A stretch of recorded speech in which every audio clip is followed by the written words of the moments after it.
अस्सलाम वालेकुम स्टूडेंट्स। आज की वीडियो में हम डी मल्टीप्लेक्सर्स को डिस्कस करेंगे।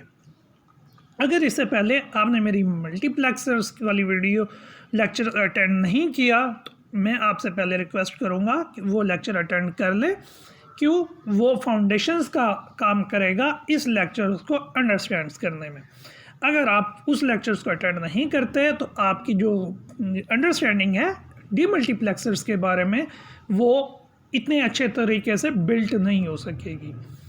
D multiplexer reverse functions perform करता है मल्टीप्लेक्सिंग के। मल्टीप्लेक्सिंग्स में क्या था, मल्टीप्लेक्सर्स क्या करता था? मल्टीप्लेक्सर्स में ये था कि आपके पास 2 की पावर n इनपुट्स लाइंस होती थी और n जो है सिलेक्ट लाइंस होती थी, कंट्रोल लाइंस भी कह सकते हैं। Depending upon contour lines values हमारे पास जो मल्टीपल्स इनपुट्स है वो उनमें से कोई एक जो डाटा है, किसी एक लाइन का डाटा, वो हमारा आउटपुट लाइंस पर ट्रांसफ़र होता था। मल्टीपल इनपुट्स होती थी, सिंगल आउटपुट लाइंस होती थी और डिपेंड करता था जो सिलेक्ट लाइन है उसकी वैल्यूज़ पे कि कौन सी इनपुट का डाटा, इनपुट 0, 1, 2, 3 एट्सेट्रा, उसका डाटा जो है वो ट्रांसफ़र होगा आउटपुट लाइंस पे। ये उसके रिवर्स फंक्शंस है। इसमें क्या होगा, इनपुट लाइन सिंगल होगी, आउटपुट लाइंस मल्टीपल्स होंगी। आउटपुट लाइन 2 की पावर्स में हो सकती है और डिपेंड करेगा कि आपकी जो कंट्रोल सिग्नल है उसकी वैल्यू क्या है। उसकी वैल्यू डिटरमाइन करेगी कि किस जो आउटपुट लाइन है उस पर डाटा ट्रांसफ़र होगा। मल्टीप्लेक्सर में जो डाटा है वो स्विच्ड होता है, मींस के सिंगल इनपुट लाइन से मल्टीपल सेवरल आउटपुट लाइंस है, सिंगल इनपुट लाइन से सेवरल आउटपुट लाइंस पर से किसी एक पे जो है डाटा ट्रांसफ़र होगा। डिजिटल इन्फॉर्मेशन होगी, 0, 1 की फॉर्म में डाटा होगा जो इनपुट लाइन पे आ रहा होगा और वो आगे डिस्ट्रीब्यूट हो जाएगा आउटपुट लाइन्स पे। आउटपुट लाइन्स कितनी होंगी? आउटपुट लाइन्स 2 की पावर n होंगी। n की क्या चीज़ होगी? n होगी कंट्रोल लाइंस या सिलेक्टिव लाइंस, जो सिलेक्ट लाइंस है इसकी तादाद। अगर इसकी तादाद 1 है तो हमारे पास जो आउटपुट लाइंस है वो 2 होंगी। जैसे आपके सामने 1/2 डी मल्टीप्लेक्सर की फॉर्म में रिप्रेजेंट किया। 1/2 डी मल्टीप्लेक्सर मीन्स कि सिंगल इनपुट लाइन है, डबल आउटपुट लाइंस है और हमारे पास एक ही सिलेक्ट लाइन है। इसकी वैल्यू या तो 0 हो सकती है या फिर 1 हो सकती है। दोनों केस में हम देख लेते हैं। जब 0 होगी तो हमारा जो डाटा है वो ट्रांसफ़र होगा आउटपुट लाइंस A पे और इन केस ऑफ 1 ये डाटा ट्रांसफ़र होगा किस पे? लाइन B पे। ये हमारे पास जो है डिपेंड करेगा S की वैल्यू कि हमारा जो डाटा है वो किस आउटपुट लाइंस पे ट्रांसफ़र होगा। इसको हम डाटा डिस्ट्रीब्यूटर भी कहते हैं। मल्टीप्लेक्सर को हम डाटा सिलेक्टर कहते थे। फर्दर मूव करते हैं नेक्स्ट स्लाइड्स पे और हम देखते हैं कि इसका ट्रूथ टेबल क्या है। सिलेक्ट लाइंस S की वैल्यू या तो 0 हो सकती हैं या 1 हो सकती हैं। इन केस जब ये 0 होगी तो हमारी जो आउटपुट लाइंस है वो मैंने आपको पहले बताया किस पे ट्रांसफ़र होगी? A पे। अब S की वैल्यू 0 है, ये तो हमें मालूम हो गया कि जो डाटा है वो ट्रांसफ़र होगा आउटपुट लाइंस A पे। डाटा अगर 0 है तो आउटपुट 0 ट्रांसफ़र होगा। अगर डाटा की वैल्यू 1 है तो हमारे पास क्या है? आउटपुट लाइन पे भी 1 ट्रांसफ़र होगा। इन केस 1 तो हमारे पास जो डाटा है वो लाइन B पे ट्रैवल करेगा। वो I की जो भी वैल्यू होगी, 0 है तो 0 ट्रांसफ़र करेगा और अगर 1 है तो 1 ट्रांसफ़र करेगा। ये आपके पास जो है सिंपल 1/2 डी मल्टीप्लेक्सर, उसका जो है ट्रुथ टेबल था। 1/2 डी मल्टीप्लेक्सर होगा और 1/4 जो है वो फर्दर हम डिस्कस करते हैं। अगर आपको ये दोनों लेक्चर जो है डी मल्टीप्लेक्सर बड़े इजीली जो है समझ आ गए हैं तो आप उसके बाद 1/3, 1/8 और 1/16 डी मल्टीप्लेक्सर बहुत आसानी से बना सकते हैं। अगर आपको बनाने में कोई प्रॉब्लम है तो मुझे बताएं, मैं अपनी नेक्स्ट वीडियोस में ये भी आपका टॉपिक्स जो है कवर करा दूंगा।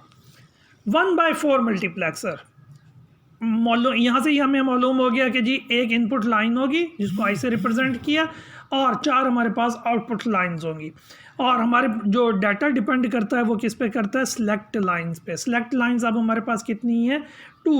n की वैल्यू कितनी हो गई जी, n इज इक्वल टू 2, तो n पावर 2 मीन्स हमारे पास 4 आउटपुट लाइंस है, उसको हमने रिप्रेजेंट किया है ए के साथ, बी के साथ, सी और डी के साथ। इस केस में अगर S0 भी 0 कैरी करता है और S1 भी 0 कैरी करता है तो हमारा जो आउटपुट है वो ट्रांसफ़र हो जाएगी लाइन ए पे। जो इनपुट आ रही है वो डाटा का डाटा लाइन ए पे ट्रांसफ़र हो जाएगा। दूसरी पॉसिबिलिटी ये है कि हमारे पास इनकी कंट्रोल सिग्नल्स की वैल्यू 0 1 हो, S1 0 हो और S0 हो 1। तो इस केस में हमारा जो इनपुट डाटा है वो ट्रांसफ़र हो रहा है लाइन बी पे, और बाकी तीनों लाइंस पर डाटा नहीं ट्रेवल्स होगा इस केस टाइम में, या इस सीक्वेंस सेलेक्ट लाइंस के कंट्रोल सिग्नल्स के डाटा बी लाइन पर ट्रांसफ़र होगा। थर्ड पॉसिबिलिटी ये हो सकती है कि हमारे पास S1 1 हो और S0 जो है सेलेक्ट लाइन 0 जो है वो 0, तो डाटा हमारा कंट्रोल लाइन सी पे ट्रांसफ़र होगा। और last possibility when both values are 1, data जो है वो ट्रैवल होगा लाइन डी पे। आई थिंक ये बड़ी इजीली आपको जो है कवर हो चुका होगा, क्योंकि डिकोडर्स के केस में भी इसी तरह की सिचुएशन से हमारा सामना हो चुका है। अब हम देखते हैं इसका ट्रुथ टेबल। इनपुट को आई से रिप्रेजेंट किया, सिलेक्टिव लाइंस S0 और S1। तो पहला जो केस हमारा था कि जब वैल्यूज़ 0 0 थी तो डाटा हमारा ट्रांसफ़र होता था लाइन ए पे, किसी और लाइन पर डाटा ट्रांसफ़र नहीं हो रहा था। इसका लॉजिक एक्सप्रेशन भी हम साथ ही देख लेते हैं। ये किसके बराबर है, ए या आई, उसका हम एंड कर रहे हैं, सोप एक्सप्रेशन हम यूज़ कर रहे हैं। तो S0 बार और S1 बार, तब भी ये एंड गेट हमें 1 देगा। अगर हमारा डाटा 0 आ रहा है तो इसके साथ जो है 0 के एंड करने से ये वैल्यूज़ हमारे पास 0 ही आएंगी, लेकिन इस केस में डाटा ट्रांसफ़र एक ही लाइन पे होगा। सेकंड केस जो हमने डिस्कस किया वो 0 1 था, उस केस में हमारा जो डाटा है वो लाइन बी पे ट्रांसफ़र होगा, और इसमें S1 बार और S0 के दरमियान हमारा एंड ऑपरेशंस हो रहा है। इसकी ये भी मल्टी जो है एक्सप्रेशंस हमने फाइंड कर लिया। थर्ड पॉसिबिलिटी थी S1 की वैल्यू जो है 1 है और S0 की वैल्यू 0 है।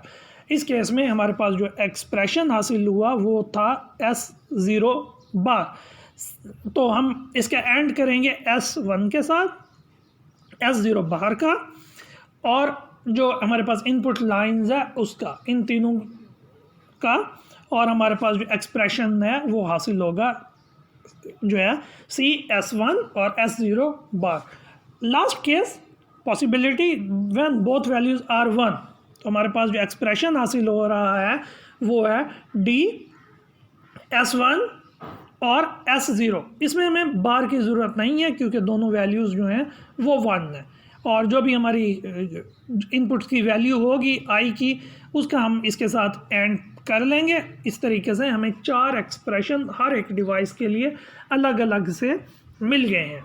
एक्सप्रेशंस के बाद आप जानते हैं कि हम लोग जो है इस एक्सप्रेशंस के मुताबिक अपना जो है लॉजिक सर्किट डिज़ाइंस करते हैं। तो मूव करते हैं इस स्लाइड्स पे। यहाँ पे मैंने आपकी आसानी के लिए जो है सर्किट पहले से ही डिज़ाइन करके रखा हुआ है, बताया हुआ है। एक ही डाटा लाइन है, ठीक है जी, और वही ट्रैवल हो रही है, चारों डिवाइसेस के साथ कनेक्ट की हुई है। अब ये S1 और S0 की वैल्यूज डिटरमाइन करेंगी कि किस पे जो है डाटा ट्रांसफ़र होगा।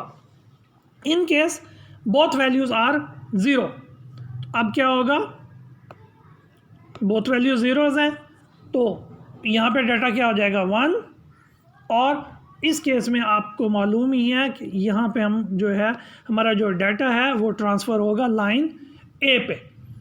उसके बाद सेकंड केस था, या इसका एक्सप्रेशन मैं आपको देख लेते हैं, वो क्या था, S0 बार और S1 बार।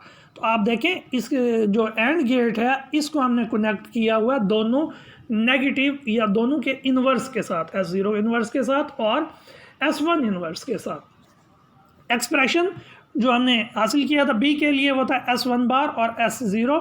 तो इस केस में जो लाइंस हैं वो S1 इन्वर्स के साथ और S0 लाइन के साथ एंड डाटा का किया जा रहा है, और हमारा डाटा जो ट्रांसफ़र होगा वो लाइन बी पे होगा। लाइन सी के लिए जो हमें एक्सप्रेशंस मिला था वो था कि सी S1 S0 बार। तो हमने डाटा उसका S0 बार और S1 के साथ जो है उसके साथ एंड परफॉर्म कर दिया। ये हमारा एक्सप्रेशन लाइन सी पे अगर डाटा ने मूव होना है तो उसके लिए हमारा जो है ये एंड गेट जो है ये वर्क करेगा।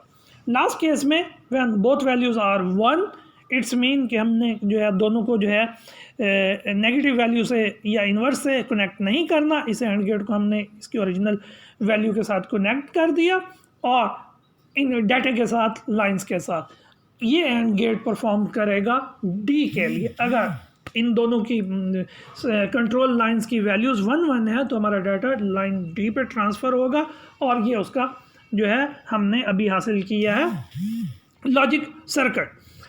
1/2 डीमल्टीप्लेक्सर और 1/4 डीमल्टीप्लेक्सर मैंने आपको जो है इस वीडियो में एक्सप्लेन किया है। अगर आपको 1/8 या 1/16 में कोई इशू आ रहा है तो आप मुझे बताएं, मैं उसकी वीडियो वो भी आपके साथ शेयर कर दूंगा, ठीक है।